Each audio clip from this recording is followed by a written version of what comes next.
پھر جب نماز پڑھتا ہے گویا کس کی ولایت میں آ گیا؟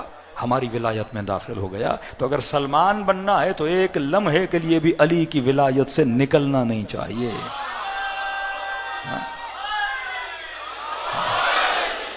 یہ وہ نظام ولایت تھا جو اہل بیت بتا رہے ہیں، اور ہمیں کن چکروں میں لگا دیا. اعلان ولایت لفظ ہے، وجود ولایت عمل ہے، کہ زندگی اس دائرے ولایت کے اندر انسان گزارے تو پھر انسان لقاء اللہ کی منزل تک پہنچتا ہے. اب شیطان کا یہی کام ہے، اولیاء الطاغوت یخرجونہم من النور الی الظلمات، یہ لوگوں کو نور سے نکالتے ہیں. نور وہی ولایت امیر المؤمنین ہے. کہاں لے کر جاتے ہیں؟ ظلمات کی طرف. کہ میں نے شاید پہلی دوسری مجلس میں آپ کی خدمت میں رکھا کہ کئی بار معصوموں سے پوچھا، مولا قرآن میں نماز سے مراد کیا ہے؟ کتاب حکمت ہے، جب تک آپ دین میں حکمت نہیں لاؤ گے آپ کے بچے دیندار نہیں رہیں گے. تو کہا اقیم الصلاۃ، نماز قائم کر. کہیں بھی نہیں ہے نماز پڑھو، کہیں بھی نہیں ہے. نماز کو کھڑا کرو. کھڑا کسے کیا جاتا ہے؟ کسی نظام کو نا، سسٹم کو نا. ہاں.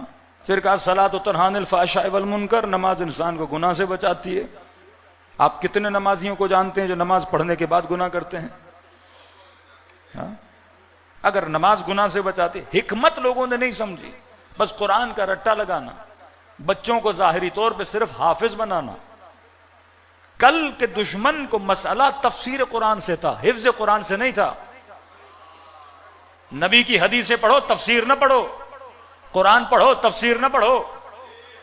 آج بعض لوگ یہی کہتے ہیں، آپ کربلا کا واقعہ سناؤ، تفسیر کربلا نہیں سناؤ. فضائل اہل بیت سناؤ، تفسیر فضائل نہ سناؤ.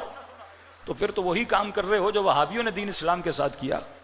وہی کام جو رسول خدا کے بعد 100 سال حدیث پر، حدیث کیا ہے؟ تفسیر قرآن ہے نا. شان نزول کیا ہے؟ یہ کلام کس لیے آیا؟ فلاں نبی کے ساتھ کون سا واقعہ ہوا؟ اس کی تفسیر کیا تھی؟ وہ ساری حدیث رسول گرامی میں نا. کہ نہیں، حدیث پہ پابندی.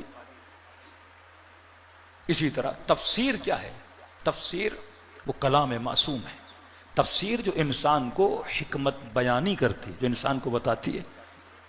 کہ الصلاۃ تنہی عن الفحشاء والمنکر. آپ سے ہر کوئی پوچھے گا بھائی یہ سارے مسلمان نماز نہیں پڑھتے کیا؟ نماز پڑھتے ہیں، حق کھاتے ہیں. ہم جانتے ہیں ایسے مومنوں کو. مجلس میں آتا ہے، مجلس یہ بھائی کا حق کھایا ہوا ہے، بہن کا حق کھایا ہوا ہے، ارث کے مسائل ہیں، سکون سے بیٹھا ہوا ہے. اس کو رات کو نیند کیسے آتی ہے؟ کسی کا مال کھا کے تو سو رہا ہے، کسی کو تو حق نہیں دے رہا، جانتا بھی ہے تیرا حق نہیں ہے، فلاں مومن کا ہے. یہ ہے حقیقت. کہ اگر تو ولایت امیر المؤمنین میں مولا علی کے پاس کوئی جائے تو بیت المال کا جلتا ہوا دیا بجھا دیتے ہیں. طلحہ نے کہا مولا 5 منٹ کے لیے آئے. فرمایا نہیں، سرکاری بات ہے یا پرسنل ہے؟ کہ مولا پرسنل ہے. کہ پرسنل ہے تو اپنے پیسے والا دیا جلاؤں گا. ایک ایک قطرہ جو تیل کا یہ دیے میں جل رہا ہے. علی نے حساب دینا ہے اپنے پروردگار عالم کو. آج مومن کا کوئی حساب و کتاب نہیں ہے. بیٹیوں کا حق، بہنوں کا حق، بھائیوں کا حق. تھوڑی طاقت آ گئی انسان غاصب بن جائے، پھر مجلس میں آئے غصب حق کے جناب زہرا پہ انسان گریا کرے. گریا بنتا ہے، لیکن اس سے تفسیر کیا ہے؟ کہ تو خود غاصب نہ بنے. امام حسین کے ظلم پہ گریا کرتا ہے، مقصد تو خود ظالم نہ بنے. ایسا نہیں انسان کار شمر کرے اور شمر کے کام پہ روتا رہے. ہاں اس نے بڑا ظلم کیا تھا، آپ چھوٹا ظلم کر رہے ہو. کسی نے بڑا قتل کیا تھا، آپ چھوٹا قتل کر رہے ہو. اگر اس نظام کے سپاہی ہو تو انسان نظام ولایت میں ایسے بنتا ہے جیسے امیر المؤمنین چاہتے ہیں. اب یہ کام بڑا کام ہے، کہنا آسان ہے. ایک انسان کے پاس 2 کروڑ مثلاً پیسہ ہے، پتا ہے 1 کروڑ میرے بھائی کا ہے یا بہن کا ہے.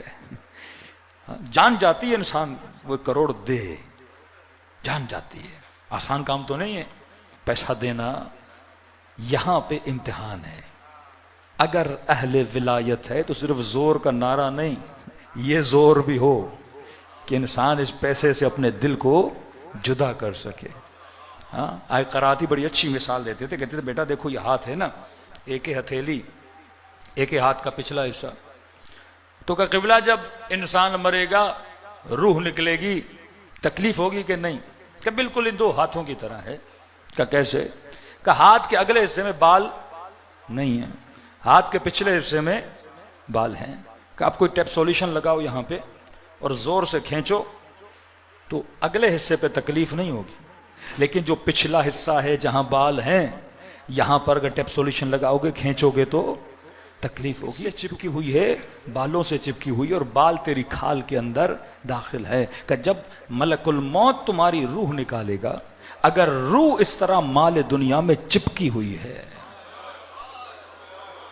تو تکلیف ہوگی، دکھ ہوگا، لیکن جو ہر لمحہ یہ جانتا ہے خدایا جو کچھ ہے میرا نہیں ہے تیرا ہے، تو اسے دینے میں بھی تکلیف نہیں ہوگی۔ یہ نظام ولایت ہے کہ بندہ یہاں بیٹھے لیکن چھوٹا سا حق غصب کر کے بیٹھا ہے، یہ گنہگار ہے، یہ اہل ولایت نہیں ہے۔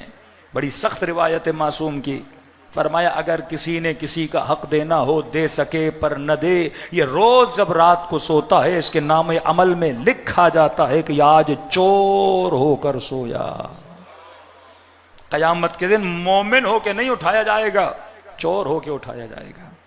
حکمت جب آپ کو پتا نہ ہو، تفسیر پتا نہ ہو، کہ میں شجاعت امیر المومنین تو پڑھوں اور کہوں کہ جنگ احد میں علی ڈٹے رہے، ٹوٹی ہوئی تلوار سے نبی کا دفاع ایسے کر رہے تھے جیسے مسلمان کعبے کا طواف کرتا ہے، جیسے پروانہ شمع کے اطراف میں گھومتا ہے، اور کچھ ایسے تھے جو نبی کو چھوڑ کے بھاگ گئے، اور مجمع واہ واہ کرے، خوش ہو، لہلہائے کہ ہائے میرے مولا کی شجاعت، اور کل خود کسی ایسے میدان میں کھڑا ہو اور میدان جنگ ہو اور خود وہاں چھوڑ کے بھاگ جائے۔ صرف علی کی تعریف نہیں کرو، علی کی شجاعت میں ڈھلنا بھی سیکھو، ویسے مرد مجاہد بھی بنو۔